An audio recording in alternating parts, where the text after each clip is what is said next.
Hello everyone, and welcome back to lecture, prepping you for your Level 2 nursing clinicals at the hospital soon. Yep, welcome back students. Let's start today's lesson with a scenario where we review a patient's situation and discuss the best nursing interventions. You have been taking care of patient JL, 27-year-old female, full code, who has acute onset of shortness of breath. She was initially admitted for a wound requiring IV antibiotics. She has a history of asthma and depression. Current BP is 145/81, heart rate 95, temp 98.2 and O2 sat 87%. She is currently on room air. We can already glean some information from her as a patient so far. What might we know? She might have a P. She could have a spontaneous pneumothorax or rapidly ascending Guillain-Barré syndrome.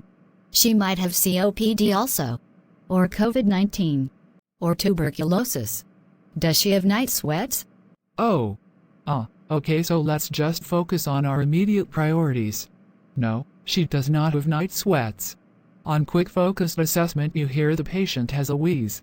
What other information might we need? When did she last have a PPD test done?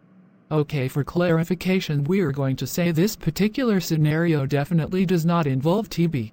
So what should we do to help JL's breathing? Well, head of bed up, obviously. Yeah, head of bed up. Oxygen on face. Okay, we're kind of making some sort of minor progress here. Yes, students. The patient requires some oxygen support first, because airway is the first component of ABC. So now we have the patient on 2 liters nasal cannula and her O2 saturation has only increased to 89%. The patient is still wheezing. Let's take a look at her medication orders. If it's a pulmonary embolism, we need to immediately initiate a rapid response to get respiratory and the doctor on board. Yeah, totally. She has a few different meds in her order set. Montelukast, albuterol, sertraline, diphenhydramine, and vancomycin. Vancomycin is probably the culprit there. Oh yeah, red man syndrome. Or she could be going septic from her wound she came in with and the antibiotics are doing nothing. Absolutely, shortness of breath due to septicemia. So given those medications, what insights do we have now? We need to call respiratory, stat. They deal with this kind of stuff. Maybe that Benadryl will help her if she's having a potential anaphylactic reaction to Vanc. What? No. Let's focus on the medications and how they relate to patient history. Montelukast. What is that? Leucast. Leucast. Leukocyte, white blood cell. It's a chemo drug.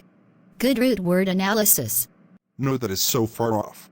Montelukast is a leukotriene inhibitor. Okay, so let's skip that one then for now, and move on to albuterol. What is the drug for, usually? Albuterol.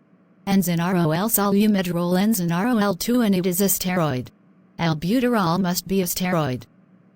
Oh wait, isn't it used for breathing problems though? This is agonizing.